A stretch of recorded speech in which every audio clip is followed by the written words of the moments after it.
So you have a wealth of information available to you as a new joiner, and you've probably got ideas of why you joined in the first place.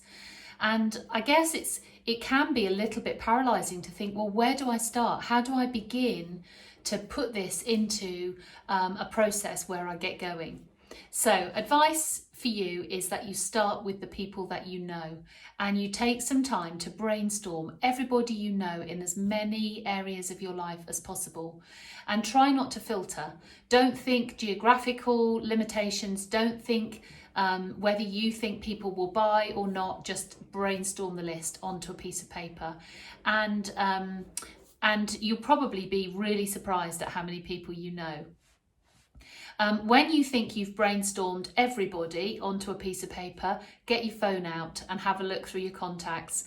Have a look in your social media accounts. You'll probably surprise yourself at how many more people there are in there that you hadn't thought of. And I always think when you do this, the first obvious people are the first ones that go down onto a piece of paper. And as a new joiner, it can be a bit of a mistake to stop there, that you've got an obvious list of people that you're going to start your business with, and you don't take the time to really do this brainstorm properly. So as we know, people can connect with Neal's Yard Remedies Organic in 3 completely different ways. Actually says so on the back of our brochure. It says here, shop, share or join.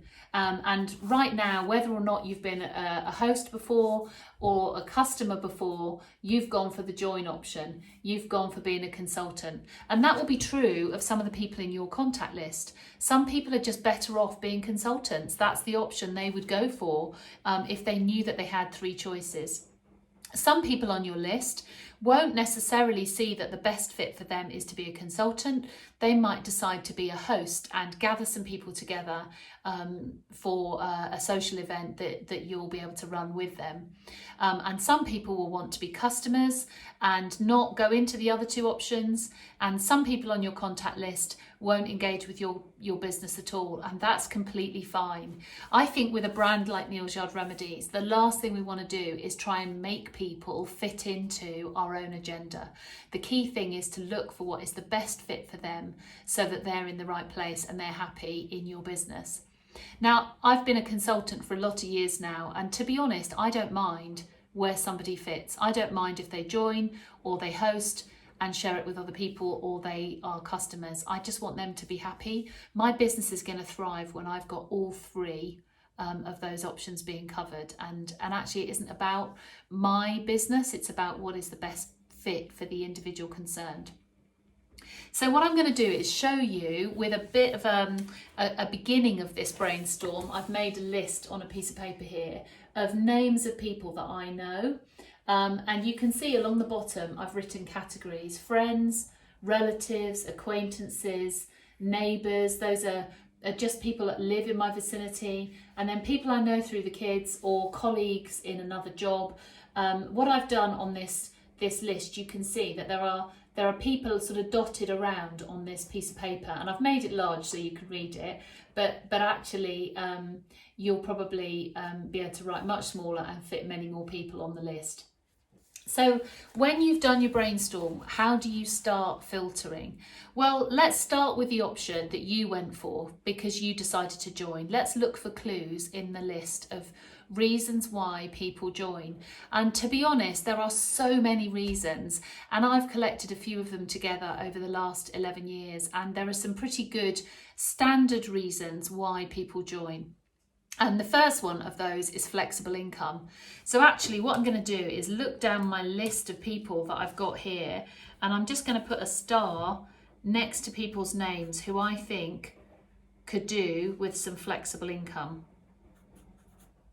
And actually, if I just show you what I've done, I've starred 3 names on my list. So it doesn't apply to everybody. I'm just kind of thinking, right, who on here could do with some extra income? Flexibility is a really interesting one because actually that's not just about flexible income around another job. That might be flexibility around small children, around elderly relatives, around a health condition, around a partner who is away with work in the middle of the week or is in the forces and away for seasons, who knows. So think flexibility as broadly as possible.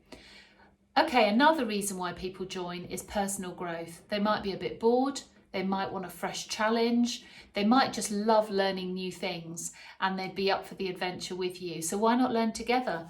So have a look down the list and potentially have a look at people who might be up for a fresh challenge. And actually what I've done is I've marked a couple more people on my list, and you'll notice that with my friend Claire, she's actually got 2 stars next to her name, because both of the reasons that I've listed so far are reasons why she might be interested in joining. Okay, another reason why people join is because they love the brand. So have a look through the list. Yep, I'm finding a few people there who already love the brand. And that links with the next one, which is personal discount. So actually, if they're wanting to sell to a few friends and family, collect orders together from time to time and have their own products at a discount, perfect reason to join. So mark off those people as well. Claire's looking particularly sparkly. She's now got 4 stars next to her name. And just basically go through the list, making marks next to people for whom some or all of these reasons apply. You know, actually working this alongside another business, not just the obvious one for therapists, but for florists, other seasonal work, it's quite difficult to get another job that supplements alongside seasonal variations in that work, and this works perfectly. Also think people who have Airbnb, or who would like, holiday lets, who would like to have the products in their places. So alongside a business might be that a business works in parallel for them. For many people, it's the long-term potential of income. That was certainly one of the reasons for me. I needed income and I needed it fast, but I loved the potential of the earnings over time. And so if that's relevant to anyone in your list, make sure you mark that one down. Some people like to raise funds for a charity that is close to their heart. Other people want to promote well-being. So many reasons that people would want to join. And then as a therapist, there's a whole host of other reasons, which I'll do in a separate video. But just for those of us who are not therapists, because I'm not one myself, it's really important to understand the potential of this for somebody that we're talking to who is a therapist. So basically what I've done is I've marked with stars people who I think might be interested in joining. And I may not be right, they may be better off being hosts or customers, but at least I want to have that conversation with them and give them the option rather than deciding for them. It's really important to stop that little voice in your head from having that conversation all by yourself without including them. Okay, so what's the next option? Being a host.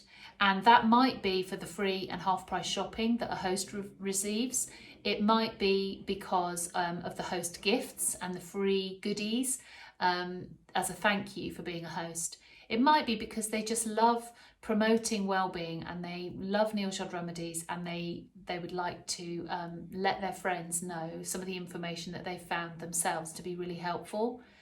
Maybe they are social event people, and they would just love to have a get-together with some friends and potentially find out more about the products.